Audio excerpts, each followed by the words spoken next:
Hello friends, सतन private ITI की digital learning class में आप सभी का स्वागत। आज एग्जाम से रिलेटेड आप लोगों के लिए क्वेश्चन आंसर लेके आए हैं, जो कि ये सिंगल पेज AC मोटर से रिलेटेड क्वेश्चन आंसर है। देखिए क्वेश्चन दिया हुआ है, एकल चरण प्रेरण मोटर का कार्य सिद्धांत क्या है। यानी सिंगल फेज प्रेरण मोटर किस सिद्धांत पे कार्य करता है। ऑप्शन नंबर ए लेंज का नियम, ऑप्शन नंबर बी जूल का नियम, ऑप्शन नंबर सी फ्राइडे के विद्युत अपघटन के नियम और ऑप्शन नंबर डी फ्राइडे के विद्युत चुम्बकीय प्रेरण का नियम। तो देखिए यहाँ पे सिंगल पेज प्रेरण मोटर किस सिद्धांत पे कार्य करता है। तो सिंगल पेज AC मोटर जो है वो लेंज के नियम पे के सिद्धांत पे कार्य करता है। देखिए ऑप्शन नंबर ए क्या होगा, हमारा सही होगा, जूल का नियम। उसके बाद ऑप्शन नंबर सी क्या है, फ्राइडे के विद्युत अपघटन नियम। ये किस पे, इससे कार्य करता है। फ्राइडे के विद्युत चुंबकीय प्रेरण का नियम, ये कौन सा कार्य करता है, जनरेटर कार्य करता है। लेकिन प्रेरण मोटर जो है वो सिंगल पेज का मोटर लेंज के नियम के सिद्धांत पे कार्य करता है, इसलिए ऑप्शन नंबर ए क्या होगा, हमारा सही होगा। अगला क्वेश्चन देखिए क्या दिया हुआ है। अगला क्वेश्चन दिया है, सिंगल फेज मोटर का नाम। ये एक मोटर का डायग्राम दिया हुआ है। ये क्या है, रोटर है, ये क्या है, फील्ड वाइंडिंग है, और तो बता रहा है कि ये किस प्रकार का मोटर है। देखिए यहाँ से फेज गया है, इन हुआ, यहाँ से न्यूट्रल इन हुआ है, और यहाँ पे जो है फ्यूज लगा हुआ है। यहाँ देखिए फील्ड में गया करंट और यहाँ पे कैपेसिटर लगा हुआ है, और यहाँ से ये करंट मूव कर रहा है। तो एक स्टार्टिंग वाइंडिंग है और एक रनिंग वाइंडिंग है। तो ये देखिए ये कौन सा वाइंडिंग है, रनिंग वाइंडिंग है, जो कि पैरेलल में जुटा हुआ है, और ये स्टार्टिंग वाइंडिंग है, ये सीरीज में जुटा हुआ है।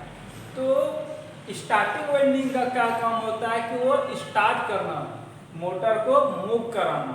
तो यहाँ पे देखिए ये ऑलरेडी ये कैपेसिटर अस्थायी रूप से जुटा हुआ रहेगा, यानी ये एक प्रकार का अस्थायी कैपेसिटर मोटर है। तो अब देखिए ऑप्शन में क्या क्या दिया हुआ है।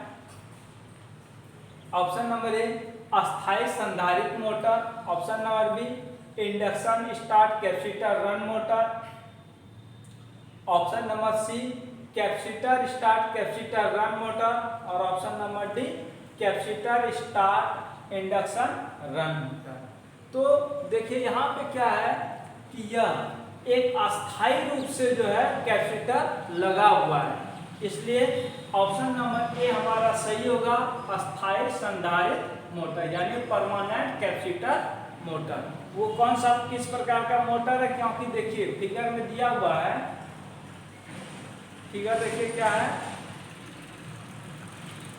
देखिए यहाँ पे फिगर में दिया हुआ है ना कि ये एक प्रकार से ये अस्थायी रूप में स्टार्टिंग के सीरीज में कैपेसिटर जुटा रहेगा।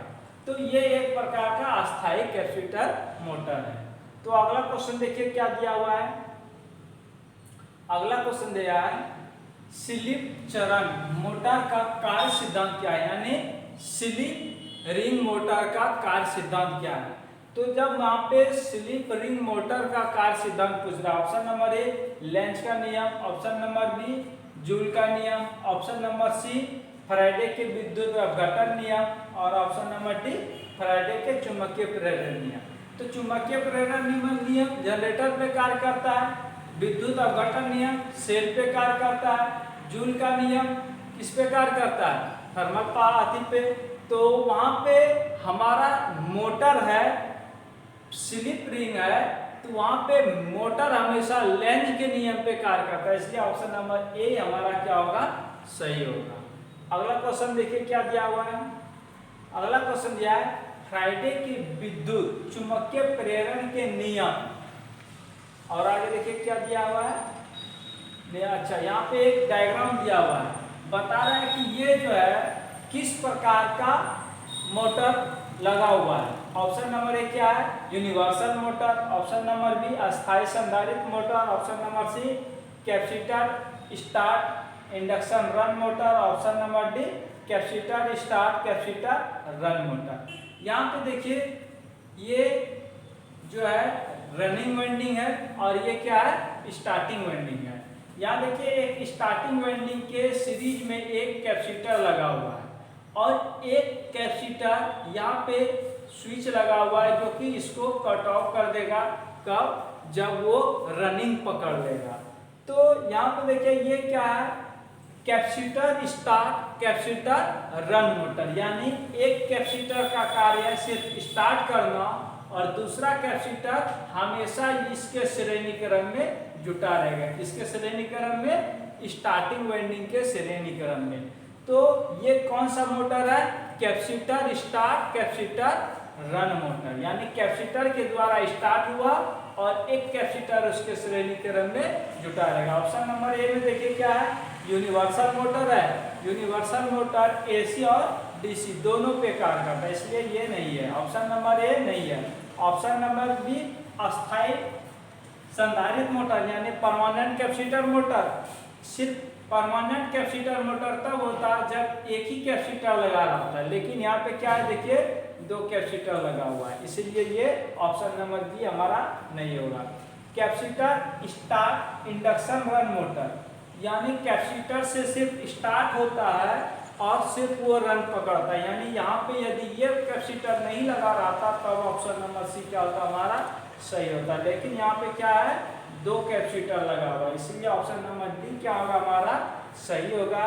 Capacitor start capacitor run motor, चूंकि एक कैपेसिटर स्टार्ट करने के लिए यूज किया जाता है, दूसरा कैपेसिटर अस्थायी रूप से जुटा हुआ रहता है। ऑप्शन नंबर डी क्या होगा हमारा सही होगा।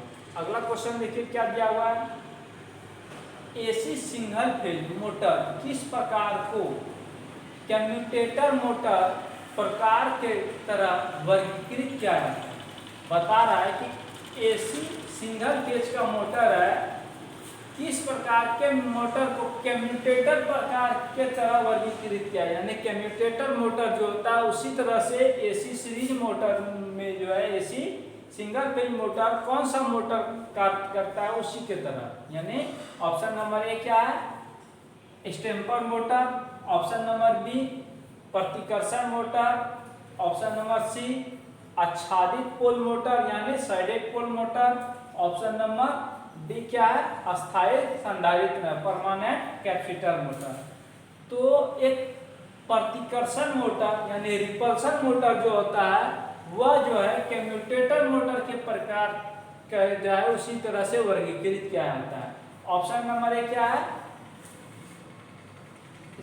ऑप्शन नंबर ए स्टेम्पर मोटर जो कि स्टेप बाय स्टेप कार्य करता है, और ऑप्शन नंबर बी क्या है प्रतिकर्षण मोटर यानी करंट जो है मैग्नेटिक फील्ड को धक्का देके जो मूव कराती है उसी को क्या कहते हैं प्रतिकर्षण मोटर यानी repulsion motor. Option number B क्या होगा हमारा सही हो जाएगा। अगला क्वेश्चन देखिए क्या दिया हुआ है, अगला क्वेश्चन दिया है सिंगल फेज इंडक्शन मोटर शुरू करने के लिए कौन सी विधि अपनाई जाती है, यानी बता रहा है कि सिंगल फेज का जो मोटर है उसको शुरू करने के लिए यानी स्टार्ट करने के लिए कौन सा विधि अपनाई जाती है। ऑप्शन नंबर ए फेज विभाजन विधि।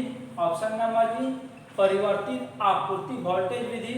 ऑप्शन नंबर सी इनपुट आपूर्ति टर्मिनल का आउट, और ऑप्शन नंबर डी रनिंग कुंडली कनेक्शन का उलट करना। तो देखिए सिंगल फेज हमेशा जो है फेज विभाजन के विधि पे कार्य करता है, क्योंकि सिंगल फेज से कोई भी मोटर नहीं चलता है, यानी क्या करता है कि एक फेज को दो भाग में बांट दिया जाता है। तो एक फेज को दो भाग में जो बांटते हैं किसका उपकरण कर किस चीज का प्रयोग करते हैं कैपेसिटर का प्रयोग करते हैं, यानी सिंगल फेज मोटर बिना कैपेसिटर का स्टार्ट नहीं होता है, इसीलिए क्योंकि एक कैपेसिटर क्या करता है एक फेज को दो भाग में बांट देता है, इसलिए ऑप्शन नंबर ए हमारा क्या होगा सही होगा फेज विभाजन विधि। ऑप्शन नंबर ए सही होगा। अगला क्वेश्चन देखिए क्या दिया हुआ है, एसी सिंगल फेज मोटर का प्रकार क्या है, यानी फिगर दिया हुआ है, बता रहा है कि ये किस प्रकार का जो है मोटर दिया हुआ है। यहाँ देखिए ये क्या है, रनिंग वाइंडिंग, और ये क्या है, स्टार्टिंग वाइंडिंग, और यहाँ पे क्या लगा हुआ है, कैपेसिटर लगा है, लेकिन यहाँ पे क्या है, स्विच लगा हुआ है। तो जब ये स्टार्ट हो जाएगी, जब ये मोटर स्टार्ट हो जाएगा तो ये स्विच क्या कर देगा, ऑफ कर देगा, यानी ये कैपेसिटर का कार्य खत्म कर देगा। तो ऑप्शन नंबर ए देखिए क्या है, अस्थायी संधारित्र मोटर यानी अस्थायी permanent capacitor motor. Option number B capacitor start capacitor run motor, यानी दो कैपेसिटर का जरूरत है, लेकिन यहाँ पे दिया क्या है, एक कैपेसिटर, इसलिए ऑप्शन नंबर बी क्या होगा हमारा, नहीं होगा। ऑप्शन नंबर सी क्या है, induction start induction run motor, यानी induction start induction run motor, ये नहीं होता। ऑप्शन नंबर सी हमारा नहीं होगा। ऑप्शन नंबर डी क्या है, capacitor start induction run motor. हाँ, यहाँ पे देखिए सिर्फ कैपेसिटर से स्टार्ट होता है और रन करने लगता है, तो ऑप्शन नंबर डी क्या होगा हमारा, सही होगा। अगला क्वेश्चन देखिए क्या दिया हुआ है। अगला क्वेश्चन दिया है, सार्वभौमिक मोटर के अपकेंद्रीय स्विच गति नियंत्रण विधि में संधारित्र सी का उद्देश्य क्या है, यानी सार्वभौमिक यानी कौन सा मोटर है, यूनिवर्सल मोटर है। यूनिवर्सल मोटर का हिंदी नाम क्या है, सार्वभौमिक मोटर। तो यहाँ पे बता रहा है अपकेंद्रीय स्विच गति नियंत्रण विधि में संधारित्र का उद्देश्य क्या, यानी कि जब वो मोटर स्टार्ट होता है तो अपकेंद्रीय बल के द्वारा उसके कैपेसिटर को ऑफ कर देता है, यानी सर्किट को ऑफ कर देता है। बता रहा है उसका उद्देश्य क्या है। ऑप्शन में देखिए क्या क्या दिया हुआ है, नियंत्रण गति बनाए रखें। Option number B power factor में सुधार। ऑप्शन नंबर सी ओवरलोडिंग से बचाएं, और ऑप्शन नंबर डी क्या है, संपर्क पर स्पार्क कम करें। यानी वहां क्या करता है, अब केंद्रीय बल के द्वारा जब उसको हम कैपेसिटर का सर्किट को तोड़ देते हैं, तब क्या होता है कि वहां पे स्पार्क को कम करने के लिए प्रयोग किया जाता है। ऑप्शन नंबर डी क्या होगा हमारा, सही हो जाएगा। अगला क्वेश्चन देखिए क्या दिया हुआ है। अगला क्वेश्चन दिया है, समरसेबल पंप को रिवाइंडिंग करने के लिए किस प्रकार के वाइंडिंग तार का उपयोग किया जाता है, यानी बता रहा है कि समरसेबल मोटर जो होता है, जो कि पानी के अंदर में डाला जाता है, तो बता रहा है उस मोटर को वाइंडिंग करने के लिए कौन सा तार का उपयोग किया जाता है। ऑप्शन नंबर ए क्या है, पीवीसी कवर तांबे का तार। Option number B super enamel. Option number super enamel copper wire. Option number C single cotton cover copper wire. Option number D क्या है, डबल कॉपर कवर तांबे का तार, यानी कॉटन डबल कपास का दिया हुआ है, तो वहां पे यानी कि जो कपास है ये क्या होगा कि नमी को सोख लेगा, इसीलिए यहाँ पे इसका प्रयोग नहीं किया जाता है। डी नंबर ऑप्शन नहीं होगा। ऑप्शन नंबर सी क्या है, सिंगल कॉटन कवर कॉपर, यानी सिंगल एक लेयर जो है कॉटन यानी कपड़ा का लपेटा हुआ वायर आता है, उसका प्रयोग क्या आता है, नहीं, इसका भी नहीं किया जाता है। क्यों नहीं किया जाता है, क्योंकि ये पानी को अपनी ओर खींच लेगा, सोख लेगा, कॉटन लगा हुआ है ना, इसीलिए ऑप्शन नंबर सी भी हमारा नहीं होगा। इधर देखिए क्वेश्चन दिया है, सुपर एनिमल कॉपर वायर का प्रयोग जो है इंडक्शन मोटर में क्या आता है, जो कि पानी में जिस मोटर को नहीं चलाया जाता, बाकी सभी मोटर में क्या क्या आता है, सुपर एनिमल वायर का प्रयोग किया जाता है। लेकिन समरसेबल मोटर में पीवीसी कवर तांबे का तार का प्रयोग किया जाता है, यानी ऑप्शन नंबर ए क्या होगा हमारा, सही हो जाएगा। अगला क्वेश्चन देखिए क्या दिया हुआ है। अगला क्वेश्चन दिया हुआ है, इस प्रकार के एसी सिंगल फेज मोटर में कम स्टार्टिंग टार्क होता है, यानी कौन सा मोटर है जिसमें स्टार्टिंग टार्क जो है कम होता है। तो स्टार्टिंग टार्क किसमें कम होता है, option number A induction start induction run motor. Option number B capacitor start induction run motor, और option number C capacitor start capacitor run motor, option number D प्रतिरोध स्टार्ट इंडक्शन रन मोटर। तो यहाँ पे बता क्या रहा है question बता रहा है कि कैपेसिटर जो है मोटर को कम स्टार्टिंग टार्क होता है, कौन सा मोटर में स्टार्टिंग टार्क जो है कम होता है। तो ऑप्शन नंबर ए क्या है, induction start induction run motor. ये तो induction start induction run motor होता ही नहीं, इसलिए ऑप्शन नंबर ए तो हमारा नहीं होगा। ऑप्शन नंबर बी क्या है, capacitor start induction run motor. Capacitor start induction run motor में जो है टार्क जो स्टार्टिंग टार्क अधिक होता है, इसलिए ऑप्शन नंबर बी भी हमारा नहीं होगा। ऑप्शन नंबर सी क्या है, capacitor start capacitor run motor. जहाँ की ये capacitor start capacitor run motor है, जहाँ पे कैपेसिटर से स्टार्ट किया जाता है वहाँ पे क्या होता है, स्टार्टिंग टार्क अधिक होता है, इसलिए ऑप्शन नंबर सी भी हमारा नहीं होगा। ऑप्शन नंबर डी देखिए क्या है, प्रतिरोध स्टार्ट इंडक्शन रन मोटर। जिस मोटर के में प्रतिरोध को जोड़ के स्टार्ट किया जाता है वहां पे क्या होता है, स्टार्टिंग टार्क कम होता है, इसलिए ऑप्शन नंबर डी क्या होगा हमारा सही हो जाएगा। तो अगला क्वेश्चन देखिए क्या दिया हुआ है। अगला क्वेश्चन दिया है, एकल चरण मोटर में अपकेंद्रीय स्विच का कार्य क्या है।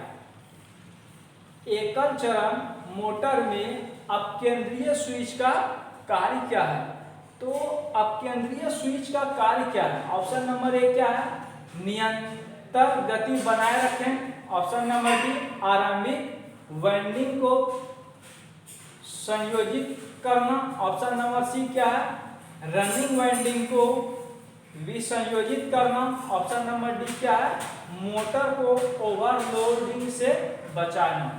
यानी बता रहा है एकल चरण मोटर में अपकेंद्रीय स्विच जो कि कार्य करने के बाद छोड़ देता है करंट को, तो ऑप्शन नंबर डी हमारा क्या होगा सही होगा, क्योंकि आरंभिक वाइंडिंग को विसंयोजित करना यानी प्रारंभिक वाइंडिंग को जो है वो क्या करता है, तोड़ देता है। ऑप्शन नंबर बी क्या होगा हमारा सही होगा।